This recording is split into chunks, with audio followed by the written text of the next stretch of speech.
My daughter-in-law became CEO and fired me in front of everyone.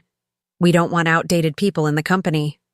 As I packed my things, I smiled and said, "Good luck." That's when my millionaire son walked through the door. "I'm glad to have you here."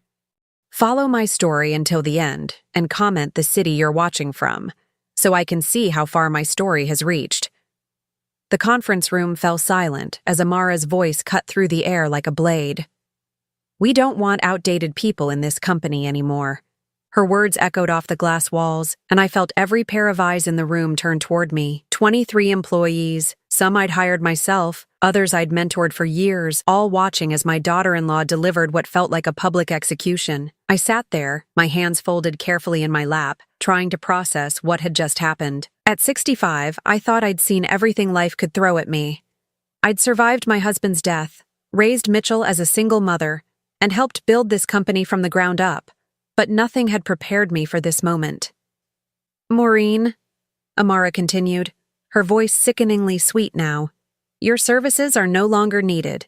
Please clean out your office by the end of the day." The fluorescent lights hummed overhead, the only sound in the suffocating silence. I could see Sarah from accounting dabbing at her eyes with a tissue. Tom from marketing looked like he wanted to say something but kept opening and closing his mouth like a fish out of water. These people had become my second family over the years, and now they were witnessing my professional funeral. I stood up slowly, my knees protesting after sitting through what I now realized had been a setup, disguised as a quarterly review meeting. My hands didn't shake, though I expected them to. Instead, I felt an odd sense of calm washing over me, like the eye of a hurricane. "Well," I said, my voice steady and clear, "I suppose that's that." I gathered my notepad and pen, the same ones I'd used in countless meetings just like this one. "I'll gather my things." Amara's perfectly manicured eyebrows rose slightly. I could tell she'd expected tears, maybe begging, certainly some kind of emotional outburst that would validate her decision to the room full of witnesses. Instead, I walked toward the door with my head held high. "Maureen," called out James from the design team, his voice thick with emotion. "This isn't right. You built this place." I paused at the doorway and turned back to look at him, then at the rest of the room. "Thank you, James. That means more than you know." My eyes found Amara's, and for just a moment, I saw something flicker across her face. Uncertainty, maybe, or fear. The walk to my office felt endless. 37 years I'd been with this company. I'd started as a secretary when Mitchell was just a toddler. Worked my way up to operations manager, then to vice president. I'd seen this place grow from a small family business to a multi-million-dollar operation. And now, in the span of 5 minutes, it was over. My office door creaked as I opened it, a sound I'd been meaning to fix for months. Now someone else would have to deal with it. The space that had been my second home looked smaller somehow, as if Amara's words had physically shrunk everything I'd accomplished. I pulled out the cardboard box I kept in my closet, originally intended for donations to charity. How fitting that it would now hold the remnants of my career. Picture frames went in first. Mitchell's graduation photo, a snapshot of the company's first major contract signing, a group photo from last year's Christmas party when everyone still smiled at me. As I packed, I found myself thinking about Amara, beautiful, ambitious Amara, with her perfect blonde hair and her MBA from some prestigious university. She'd swept into our lives 3 years ago like a whirlwind, and Mitchell had been absolutely smitten. I'd tried to be welcoming, tried to see what my son saw in her, but there had always been something that didn't sit right with me, something I could never quite put my finger on. The soft knock on my door frame interrupted my thoughts. "Mrs. Patterson?" It was Emily, one of the younger accountants. Her eyes were red-rimmed and she clutched a tissue in her hand. "Yes, dear? I just wanted to say, this is wrong. Everyone knows how much you've done for this company, for all of us." I smiled at her, genuinely touched. "Thank you, Emily, but sometimes change is necessary." Even as I said the words, I didn't believe them. This wasn't about change or progress. This was about something else entirely. After Emily left, I continued packing in silence. My coffee mug with the chip on the handle from when I'd dropped it during a particularly stressful budget meeting 5 years ago. The small succulent plant that had somehow survived despite my notorious black thumb. The award plaque from the Chamber of Commerce recognizing our company's contribution to the community. By 4 o'clock, my office was stripped bare except for the furniture. The walls looked naked without my certificates and family photos. I took one last look around, memorizing the view from my window that overlooked the parking lot where I'd watched so many employees come and go over the years. I carried my box through the main office, feeling the weight of everyone's stares. Some people were openly crying now. Others pretended to be busy with their computers, but I could see them watching from the corners of their eyes. Amara was waiting by the elevator, her arms crossed and a satisfied smirk playing at the corners of her mouth. "I trust you have everything?" she asked, though her tone suggested she couldn't care less. I shifted the box in my arms and looked at her directly. Really looked at her. The expensive suit that probably cost more than most people made in a month. The diamond earrings that caught the light just so. The wedding ring that matched the one my son wore. The one that had made him so happy when she said yes. "I do," I replied calmly. Then, surprising myself as much as her, I smiled. Not a bitter smile or a forced one, but a genuine, almost serene smile. "Good luck, Amara. You're going to need it." Something shifted in her expression, just for a moment. The confidence flickered, and I saw a flash of something that might have been panic. But then the elevator doors opened, and I stepped inside without looking back. As the doors closed and I began my descent to the parking garage, I found myself thinking about that flash of panic in Amara's eyes. What did she know that I didn't? Or perhaps the better question was, what did I know that she thought I didn't? The elevator stopped with a soft ding, and I walked toward my car, that strange sense of calm still surrounding me like a protective bubble. I had the oddest feeling that this wasn't over, not by a long shot. Sitting in my car in the company parking lot, I found myself transported back to that spring evening 3 years ago, when Mitchell first brought Amara home for dinner. I should have trusted my instincts then, but love makes us blind, and Mitchell had been so radiantly happy. "Mom, I want you to meet someone special," he'd said on the phone that Tuesday afternoon. His voice had that breathless quality I hadn't heard since he was a teenager with his first crush. "Can you make your famous pot roast this Sunday?" I'd been delighted. At 38, Mitchell had had his share of relationships, but none that warranted meeting his mother. I'd spent the entire weekend fussing over the house, polishing silverware that hadn't seen daylight in months, and practicing conversations in my head. When Sunday arrived, I heard Mitchell's key in the front door just as I was pulling the roast from the oven. "Mom, we're here," he called out, and there was something in his voice, a nervous excitement that made my heart flutter with anticipation. "Coming!" I wiped my hands on my apron and hurried to the living room, where Mitchell stood with his arm around the most beautiful woman I'd ever seen in person. She was tall and willowy, with cascading blonde hair that looked like it belonged in a shampoo commercial. Her dress was simple but elegant, the kind that whispers money without shouting it. "Mom, this is Amara Chen," Mitchell said, his eyes never leaving her face. "Amara, this is my mother, Maureen." Amara stepped forward with a smile that belonged on magazine covers. "Mrs. Patterson, I've heard so much about you.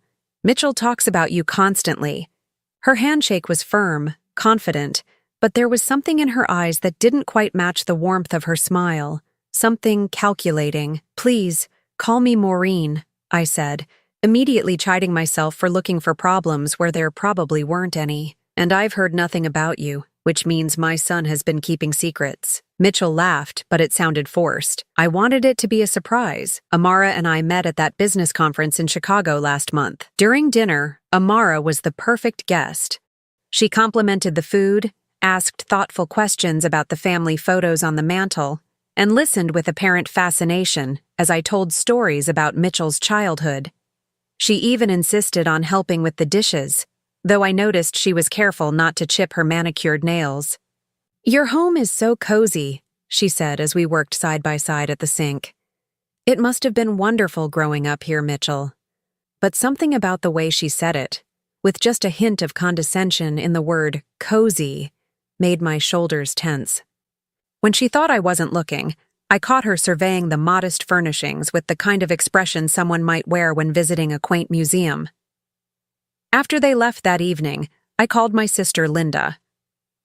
"There's something off about her," I confessed, staring at the lipstick mark Amara had left on my good water glass.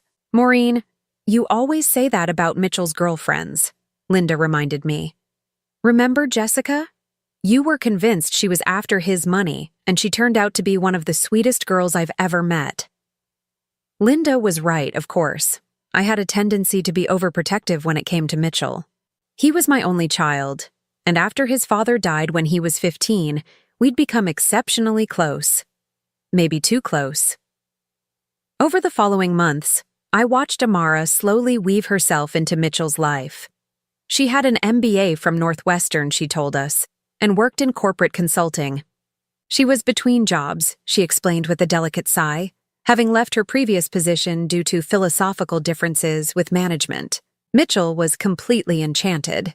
He started dressing differently, trading his comfortable khakis and polo shirts for expensive suits that Amara helped him pick out. His apartment, which had always been functional but lived in, suddenly looked like something from a home decorating magazine. "She has such good taste," he gushed to me during one of our weekly lunches. "You should see what she's done with my place.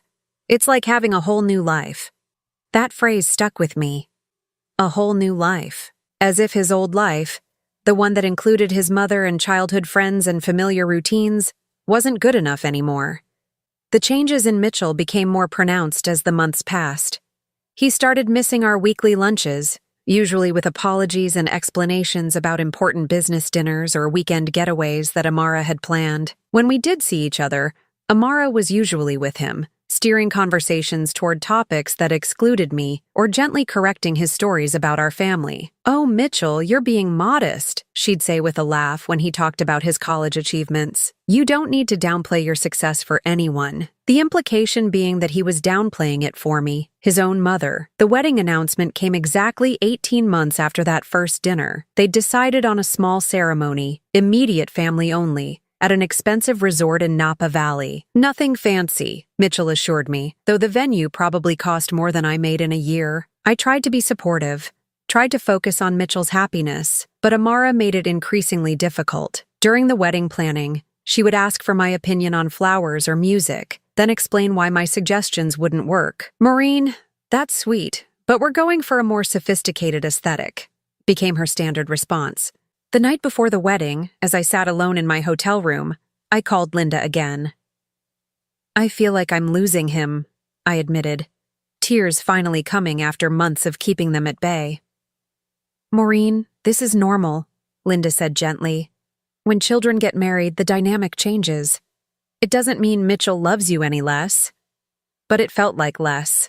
It felt like Amara was systematically erasing me from my son's life, one small change at a time.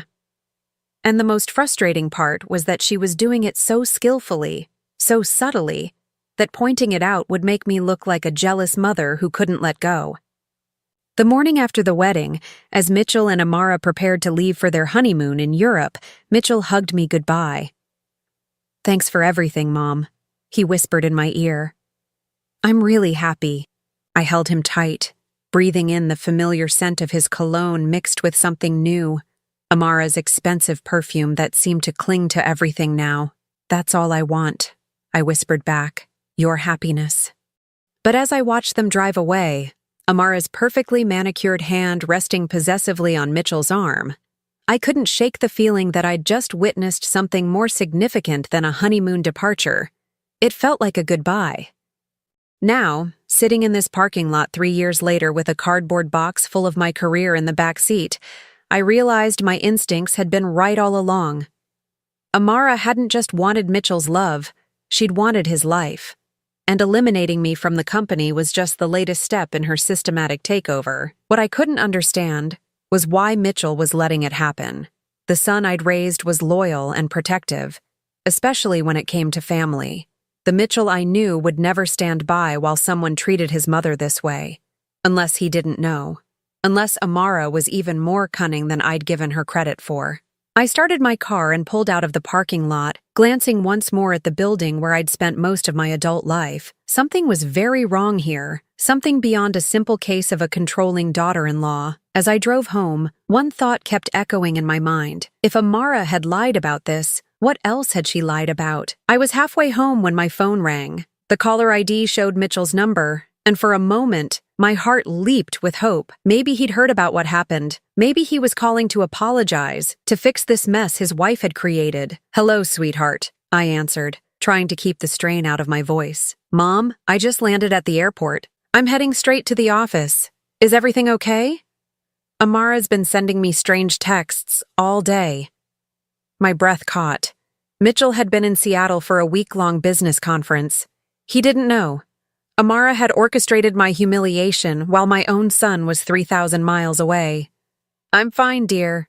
Just had an interesting day at work." I pulled into my driveway, my hands trembling slightly on the steering wheel. "You should probably go straight home, though. I'm sure Amara missed you." There was a pause, and I could hear airport noise in the background. "Mom, you sound weird. What's going on?" "Nothing that can't wait until tomorrow. Drive safely." I hung up before he could ask more questions. Let Amara explain herself. Let her try to spin whatever story she'd concocted to justify firing his mother while he was away. Inside my house, I made myself a cup of tea and sat at the kitchen table, staring at the cardboard box I'd carried in. The silence felt oppressive after years of constant phone calls and urgent emails. For the first time in decades, I had absolutely nothing I had to do. My phone buzzed with a text from Emily. "Mrs. Patterson, after you left, Amara called an emergency meeting. She said you'd been embezzling funds, and that's why you were terminated. Everyone knows it's not true, but she made us all sign NDAs. I'm so sorry." The mug slipped from my hands, tea spilling across the table. Embezzling? Amara was accusing me of stealing from the company I'd helped build? The audacity was breathtaking, but the implications were terrifying. If she was spreading that lie, she was covering up something much bigger than my termination. I grabbed my laptop and logged into the company's financial systems, expecting to find my access revoked. Surprisingly, I was still in the system. Either Amara was more incompetent than I'd thought, or she'd been in such a rush to get rid of me that she'd forgotten about my administrative access. What I found made my blood run cold. Over the past 6 months, there had been a series of transfers from the company's main operating account to a subsidiary account I didn't recognize. Small amounts at first, then increasingly larger sums. The most recent transfer made just this morning was for $50,000. But it wasn't the money that made my hand shake as I scrolled through the records. It was the authorization signatures. Every single transfer had been approved by 2 people, Amara Chen Patterson and someone listed as M. Patterson, secondary authorization. Mitchell's signature, or what looked like Mitchell's signature. I printed out the financial records, my printer humming in the quiet house. 23 unauthorized transfers totaling over $200,000, all bearing my son's apparent approval. Either Mitchell was involved in whatever Amara was doing, or she was forging his signature. The sound of a car door slamming outside made me look up. Through my kitchen window, I could see Mitchell's BMW parked in my driveway, and my son striding toward my front door with a fury I hadn't seen since he was a teenager. He didn't knock. His key turned in the lock, and he burst through the door like a man on fire. "Mom, what the hell happened today?" His tie was loosened, his usually perfect hair disheveled from running his hands through it. "Amara said you quit. But half the staff is calling and emailing me saying you were fired. And something about accusations of theft?" I gestured to the chair across from me. "Sit down, Mitchell. We need to talk." "I don't want to sit down. I want to know why my wife is telling me one story and my employees are telling me another." He remained standing, his hands clenched at his sides. "Start from the beginning." So I did. I told him about the meeting, about Amara's cold dismissal, about the accusation of embezzlement that she'd apparently shared with the staff after I left. I watched his face cycle through disbelief, anger, and something that looked almost like relief. "That's impossible," he said when I finished. "Amara wouldn't do that. She knows how much you mean to me. how much you've done for the company. I slid the printed financial records across the table. Then explain these. Mitchell picked up the papers, his eyes scanning the numbers. I watched his expression change as he took in the transfers, the amounts, the dates. When he reached the signature pages, his face went completely white. "This isn't my signature," he said quietly. "I never authorized any of these transfers." "I didn't think you had." He looked up at me, and I saw my little boy again, confused and hurt, and looking to his mother for answers. "But if I didn't sign these, and you didn't make these transfers, then your wife has been stealing from the company and forging your signature to cover it up." The silence stretched between us. I could see him struggling, trying to reconcile the woman he'd married with the evidence in front of him. It's one thing to suspect your spouse of being cold or manipulative. It's another thing entirely to discover they're a criminal. "There has to be an explanation," he said finally, but his voice lacked conviction. "Maybe she was trying to protect the company somehow. Maybe there's something I don't understand about the finances." I reached across the table and took his hand. "Sweetheart, I know this is hard, but you need to look at the pattern here. She fired me while you were away, accused me of the very crime she's been committing, and made your employees sign NDAs to keep them quiet. This isn't protection. This is a cover-up." Mitchell pulled his hand away and started pacing my small kitchen. "If this is true, if she's really been stealing from us, then she's not just betraying the company. She's been lying to me every single day for months." "I'm afraid it might be longer than that." He stopped pacing and looked at me sharply. "What do you mean?" I hesitated. I'd been carrying suspicions about Amara for 3 years, but saying them out loud would cross a line I couldn't uncross. Once I voiced my doubts about the foundation of his marriage, there would be no taking it back. "Mom, what do you mean?" "I think she's been lying to you since the day you met her." Mitchell sank into the chair across from me, his face in his hands. "I need proof. Before I can do anything, before I can confront her, I need absolute proof." I understood. As much as it hurt to see him defend someone who was destroying both of us, I understood. He'd built his life around this woman, planned his future with her. You don't just walk away from that based on financial records and a mother's intuition. "What kind of proof?" I asked. He looked up, and I saw a hardness in his eyes that reminded me of his father. The kind that leaves no room for doubt, the kind that shows me exactly who I married. As he sat there, lost in thought, I realized something had shifted. The blind devotion he'd shown Amara for 3 years was cracking. He was starting to see what I'd seen all along, but I also knew that discovering the truth about someone you love is a dangerous thing. It changes you in ways you can't predict. As I looked at my son's face, pale and drawn with the weight of betrayal, I wondered if protecting him from this truth might have been kinder than exposing him to it. Too late for that now. The truth was out, spreading like cracks in ice. The only question was how much more damage it would do before everything finally shattered. "I'm going home," Mitchell said finally. "I need to look at our personal accounts, see if there are other irregularities I've missed. And I need to figure out how to handle this without destroying everything we've built." I walked him to the door, my heart breaking for the pain I could see him trying to hide. "Mitchell, whatever you find, whatever you decide to do, I'm here. I've always been here." He hugged me tight, and for a moment he was my little boy again, seeking comfort from the person who'd never let him down. "I know, Mom. I'm sorry it took me so long to see it." As I watched him drive away, I felt a mixture of vindication and sorrow. I'd been right about Amara all along, but being right had cost my son his happiness and his trust in the woman he'd planned to spend his life with. The house felt even quieter after he left, but it was a different kind of quiet now. Not the silence of ending, but the silence before a storm. Tomorrow, Mitchell would start digging deeper into his wife's deceptions, and I had a feeling that what he found would make today's revelations look like a gentle introduction to the truth. The call came at 6 in the morning. I was already awake, had been since 4, lying in bed replaying yesterday's events over and over. When I saw Mitchell's name on my phone, my stomach clenched with dread. "Mom, I need you to come over. Now." His voice was hollow, distant. "Don't call first, just come. And Mom, bring your key to the office. I need to get into Amara's desk. I threw on clothes and drove through the empty streets to Mitchell's house, my mind racing with possibilities. What had he found? How much worse could this get? The house was dark except for a single light in Mitchell's study. I let myself in with the spare key he'd given me years ago, back when things were normal, back when I was welcome in my son's home. I found him sitting at his desk, surrounded by papers and laptops, his eyes red-rimmed and hollow. He looked like he hadn't slept at all. Mitchell? I approached carefully, as if he were a wounded animal that might bolt. He held up a manila folder without looking at me. Her real name isn't Amara Chen. It's Amanda Volkov. And she was never between jobs when we met.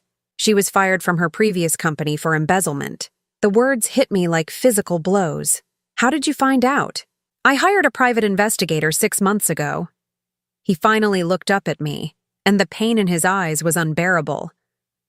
I started having doubts about little things, stories that didn't add up, phone calls she'd taken another room, the way she'd changed the subject whenever I asked about her family or her past.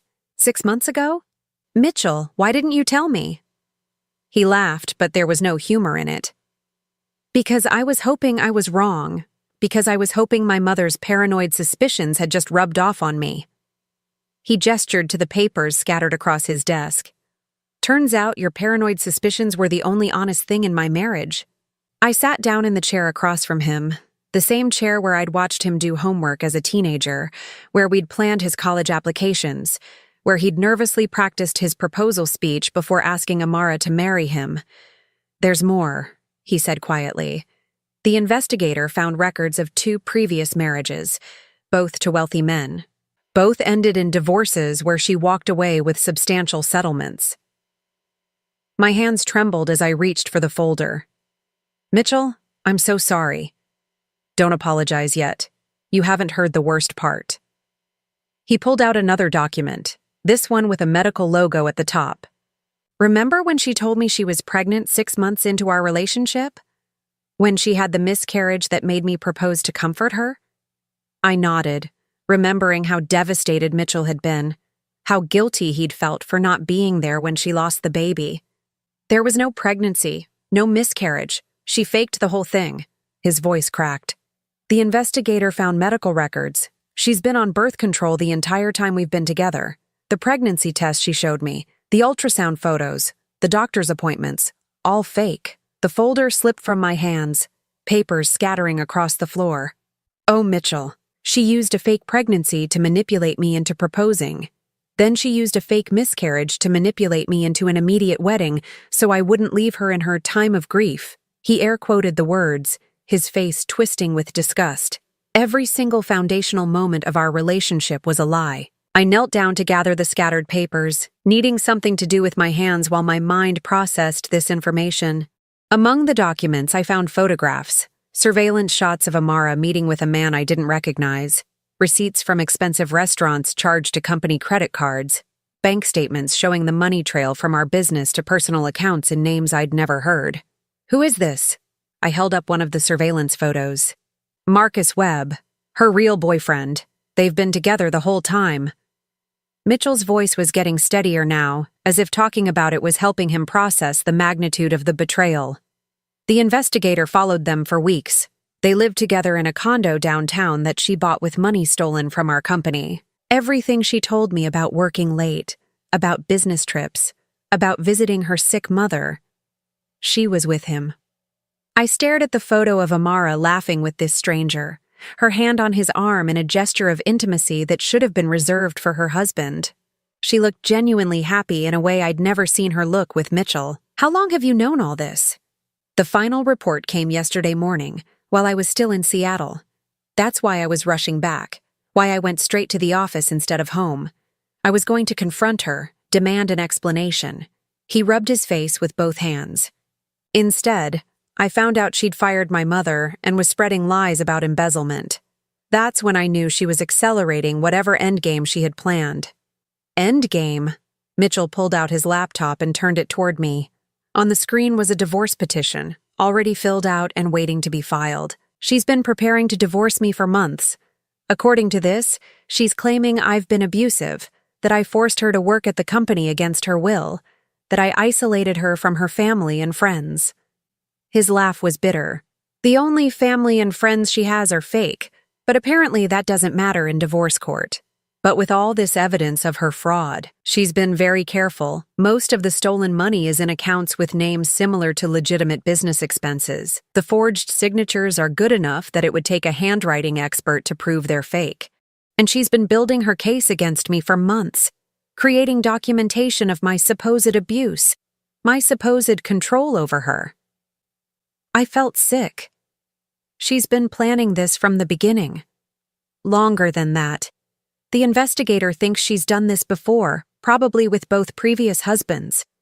Find a successful man, marry him quickly, gain access to his finances, steal what she can while building a case for divorce, then disappear with everything she can get her hands on. The room fell silent, except for the tick of the grandfather clock in the corner, the one that had belonged to Mitchell's father. I thought about all the family dinners where Amara had sat at our table, all the holidays where she'd opened gifts and pretended to be grateful, all the times I'd bitten my tongue when I wanted to voice my suspicions. "There's something else," Mitchell said quietly. "Something I need to show you at the office. Something I found in her computer that explains why she was so desperate to fire you yesterday." "What do you mean?" "She knows that you've been suspicious of her from the beginning. She's been monitoring your computer access, tracking what files you open, what financial records you review. She fired you because she was afraid you were getting too close to discovering what she's been doing."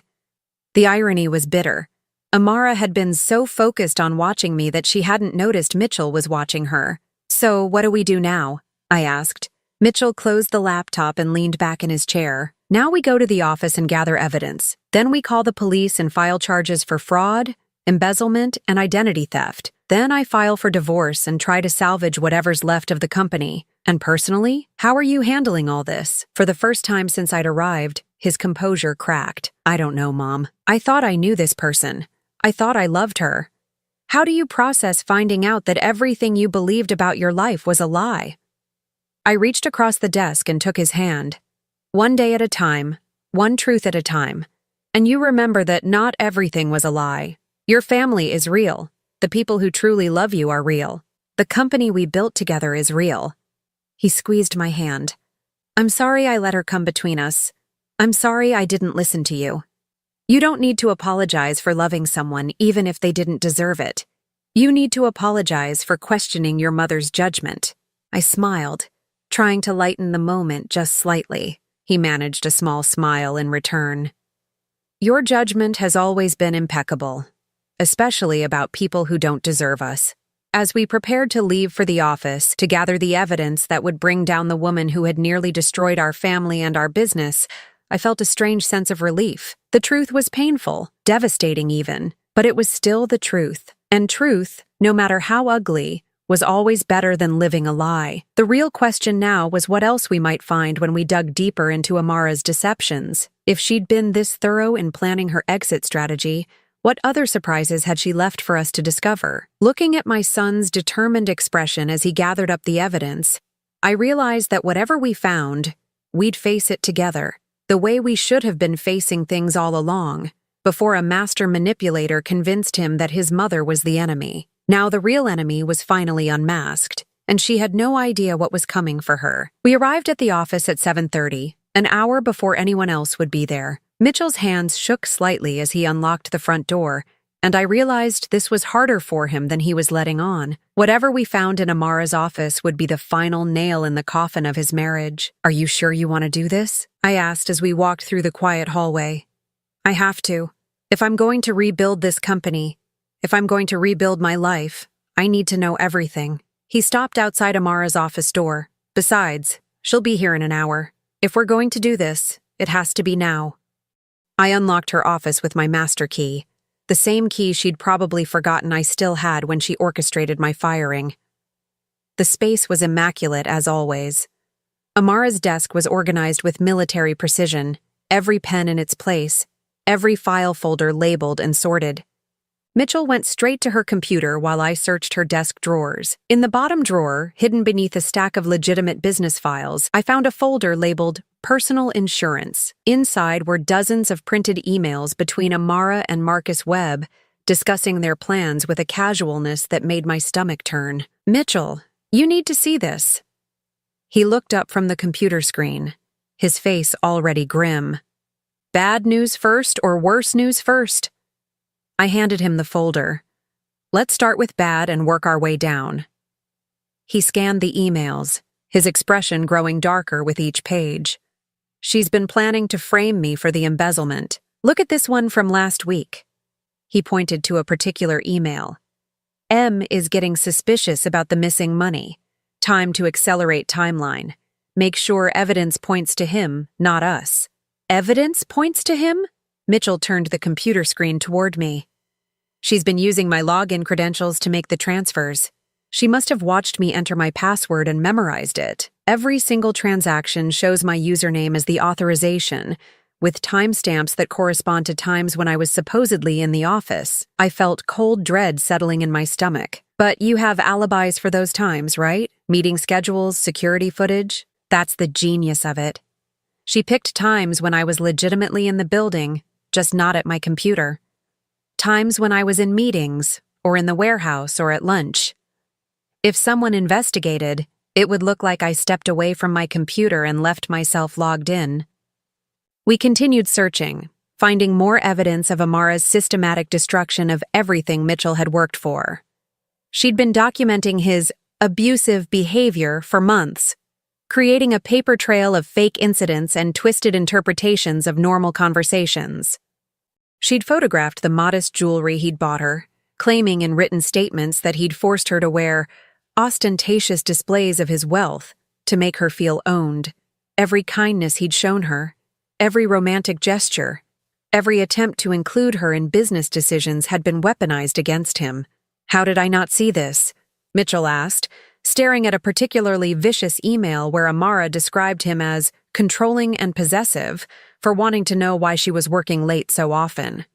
Because you're not a sociopath, I said simply. Normal people don't think this way. Normal people don't plan the destruction of someone they claim to love. At 8:15, we heard the distinctive click of high heels in the hallway. Amara was early, probably eager to continue her victory lap from yesterday. Mitchell and I exchanged glances. What do you want to do? I whispered. Confront her. With everything. Let her try to lie her way out of this. The footsteps stopped outside the office door. We heard Amara's key in the lock, then her sharp intake of breath when she realized the lights were already on. Mitchell? Her voice was carefully modulated, surprised but not alarmed. What are you doing here so early? And Maureen, I thought we discussed that your access to this building was revoked. She stood in the doorway, perfect as always in an expensive navy suit, her blonde hair swept back in a flawless chignon, but for the first time, I could see past the facade to the predator underneath. We need to talk, Mitchell said, gesturing to the chair across from her desk. Please, sit down. Amara's eyes flickered between us, and I saw a flash of calculation before she composed herself. Of course, darling. Though I'm not sure why your mother needs to be present for a private conversation between spouses. Because this conversation involves her. It involves a lot of things you've done that involve her. Amara sat down gracefully, crossing her legs and folding her hands in her lap. I'm afraid I don't understand. Mitchell spread the printed emails across her desk like playing cards. Let's start with these. Your correspondence with Marcus Webb. For just a moment, Amara's mask slipped. I saw panic flicker across her features before she recovered. I don't know what you're talking about. Really? Because there are quite a few emails here discussing our marriage, our finances, and your plans to extract maximum value from both. Mitchell's voice was deadly calm. Would you like me to read some of the more interesting passages aloud? Amara's jaw tightened almost imperceptibly. Mitchell, if you're accusing me of having an affair based on some fabricated documents, I'm deeply hurt after everything we've been through together. Fabricated? I couldn't help myself. Are you seriously going to sit there and lie when we have photographs of you with him? Mitchell pulled out his phone and scrolled to the surveillance photos. He turned the screen toward Amara, showing her a particularly damning image of her kissing Marcus outside their downtown condo. Taken last Tuesday, Mitchell said. The day you told me you were visiting your sick mother in Sacramento. Amara stared at the photo, and I watched her mental calculations happen in real time. She was deciding whether to continue lying or switch to a different strategy. "All right," she said finally, her voice losing its syrupy sweetness. "So I've been seeing someone else. That doesn't make me a criminal." "No, but embezzling $200,000 from our company does." Mitchell opened his laptop and turned it toward her. "Care to explain these transfers? The ones with my forged signature?" Now, Amara went completely still. This was the evidence that could put her in prison, and we all knew it. "Those aren't forged," she said carefully. "You authorized those transfers. You just don't remember because you were so stressed about the business." Mitchell laughed, but it was a harsh sound. "I was stressed about the business because money kept disappearing from our accounts. Money that you were stealing. I was protecting our investments, moving funds to safer accounts during the market volatility last quarter." "Safer accounts that happened to be in your boyfriend's name?" Amara's composure finally cracked. "You don't understand the complexity of financial management, Mitchell. You've always been too trusting, too naive about money. And you've always been too greedy and too careless about covering your tracks." I watched this exchange with a mixture of satisfaction and sadness. Satisfaction because Amara's careful facade was finally crumbling. Sadness because I could see the pain in Mitchell's eyes as the last of his illusions about his wife died. "Here's what's going to happen," Mitchell continued. "You're going to return every penny you've stolen. You're going to sign a confession detailing your fraud. And you're going to leave quietly, without making a scene or trying to destroy what's left of this company." Amara stood up abruptly, her chair scraping against the floor. "And if I refuse? Then I call the police right now and you get arrested for embezzlement, fraud, and identity theft. Your choice." For a long moment, nobody moved. Amara stood behind her desk like a cornered animal, her carefully constructed world collapsing around her. I could almost see her weighing her options, calculating whether she could still salvage something from this disaster. Finally, she smiled. It was a cold, calculating smile that made my skin crawl. "You know what, Mitchell? You deserve everything that's coming to you. You and your pathetic, jealous mother." She turned her gaze to me, and the hatred in her eyes was startling. "You never accepted me. You never gave me a chance." "I gave you 3 years of chances," I replied evenly. "You used every single one of them to hurt my son. Your precious son is weak. He's always been weak. He needed someone strong to make the hard decisions, to build something real out of this pathetic family business. By stealing from us? By doing what needed to be done." She grabbed her purse from her desk. "You want your money back? Sue me. You want to press charges? Go ahead. But you'll never prove anything, and by the time you're done paying lawyers, there won't be a company left to save." She headed toward the door, then paused and looked back at Mitchell. "Oh, and darling, you might want to get tested. Marcus and I haven't been exactly exclusive, if you know what I mean." With that final cruelty, she walked out, her heels clicking arrogantly down the hallway. Mitchell sat in stunned silence for a long moment. Then, very quietly, he said, "I think I'm going to be sick." I moved around the desk and put my arms around my son, holding him while he shook with the aftermath of 3 years of lies finally being exposed. Outside, we heard Amara's car start and speed away. "It's over," I whispered. "She's gone, and she can't hurt us anymore." But even as I said it, I knew it wasn't quite true. Amara might be gone, but the damage she'd done would take time to repair. The question now was whether we'd be able to salvage the company and Mitchell's faith in love before she found a way to strike back at us. Because I was certain she would try. Women like Amara didn't just disappear quietly into the night. They always had one last card to play. 6 months later, I sat in my old office, which had been restored to exactly the way I'd left it, right down to the chipped coffee mug and the small succulent that had somehow survived Amara's brief reign of terror.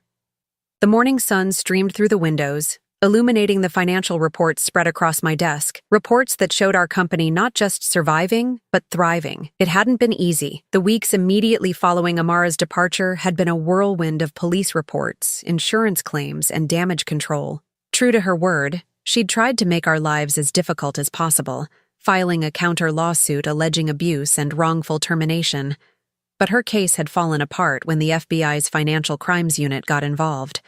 The federal investigation had revealed that Amara, whose real name was indeed Amanda Volkov, had been running variations of the same con for nearly a decade. There were victims in 3 other states, all successful businessmen who'd been systematically robbed by the woman they'd trusted with their hearts and their bank accounts. Mitchell knocked on my office door frame, a habit he'd developed since we'd started working together again. "Morning, Mom. Coffee, please." I looked up at my son, noting how much healthier he looked than he had 6 months ago. The hollow, haunted expression was gone, replaced by something that looked almost like peace. He set a steaming mug on my desk and settled into the chair across from me, the same chair where he'd sat as a child while I worked late, doing his homework, or just keeping me company. "The Henderson contract came through," he said, unable to hide his smile. "They want us to handle their entire West Coast expansion. That's wonderful news."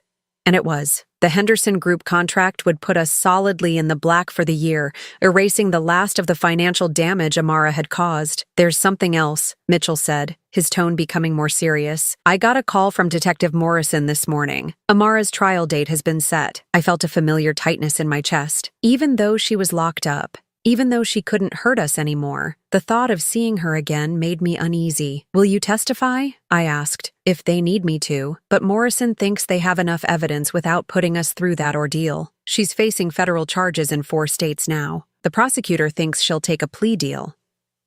I nodded, trying to push away the memories of those dark weeks when we'd thought we might lose everything. Good. The sooner this is all behind us, the better. Mitchell studied my face with the perceptive eyes he'd inherited from his father. "You're still angry."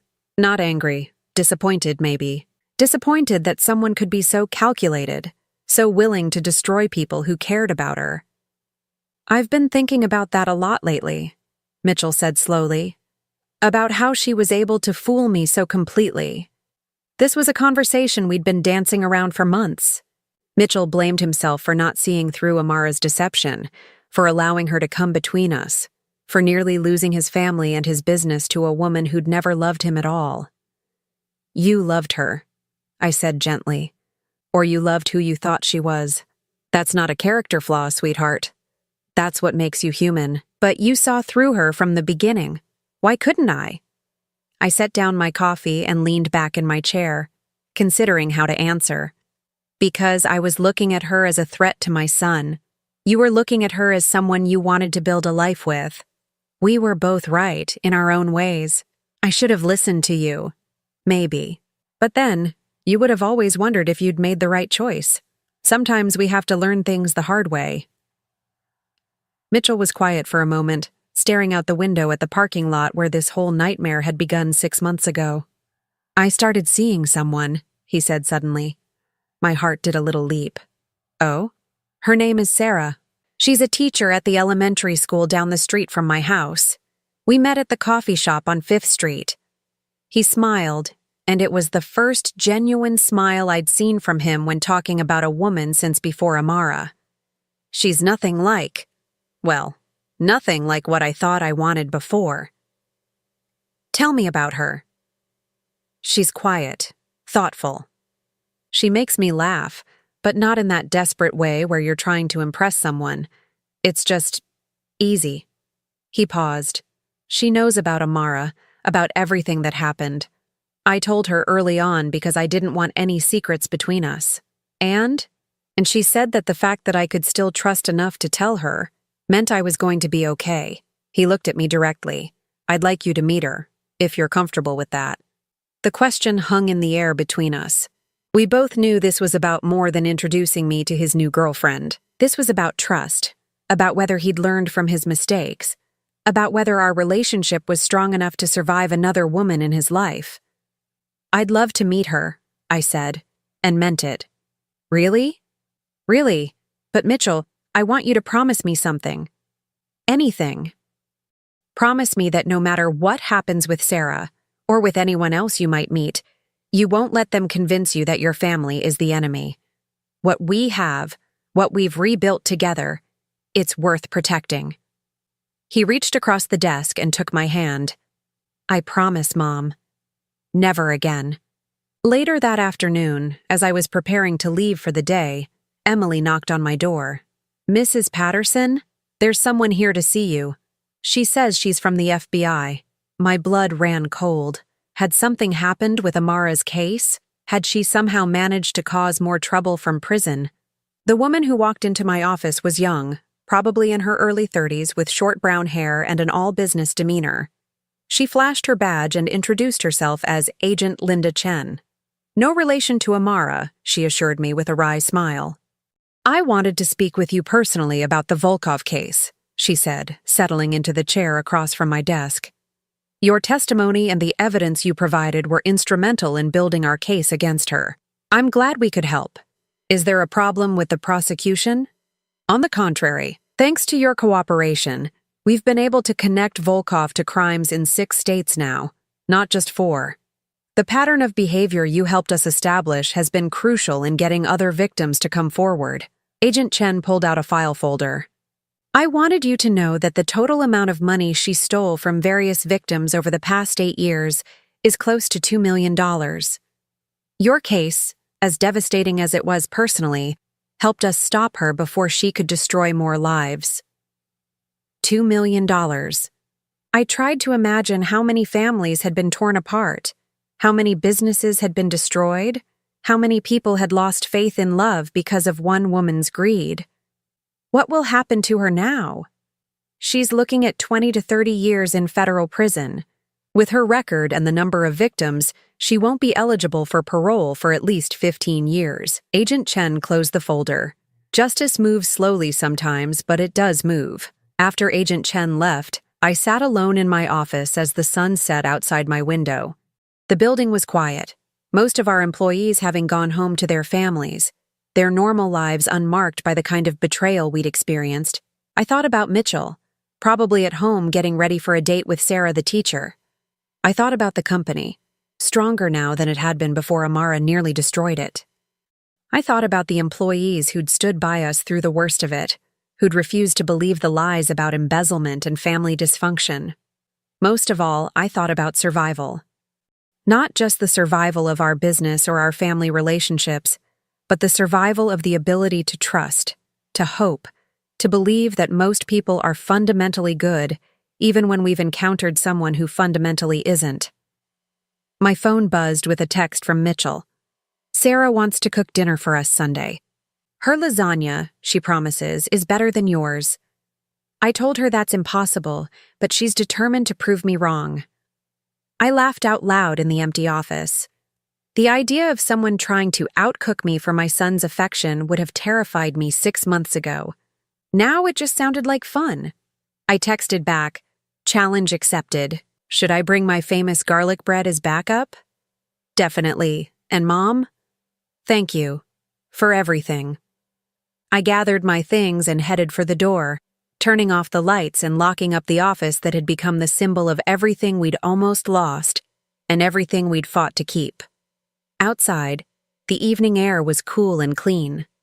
I stood by my car for a moment, looking back at the building where I'd spent most of my adult life, where I'd been humiliated and vindicated, where I'd watched my son nearly lose everything and then find his way back to himself. Tomorrow would bring new challenges, new opportunities, new chances to build something worthwhile. But tonight, for the first time in months, I felt something I'd almost forgotten how to feel.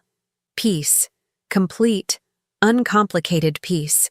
I drove home through the familiar streets, already planning what I'd wear to meet Sarah the teacher, already imagining the conversation we'd have about my son and what kind of future they might build together. This time, I thought with a smile, I'd start from a place of trust instead of suspicion. This time, I'd remember that not every woman who loved my son was a threat to our family. Some of them, if we were very lucky, might actually be exactly what we needed to make our family complete. The road ahead was clear and bright with possibility. Now I'm curious about you who listened to my story. What would you do if you were in my place? Have you ever been through something similar? Comment below. And meanwhile, I'm leaving on the final screen 2 other stories that are channel favorites, and they will definitely surprise you. Thank you for watching until here.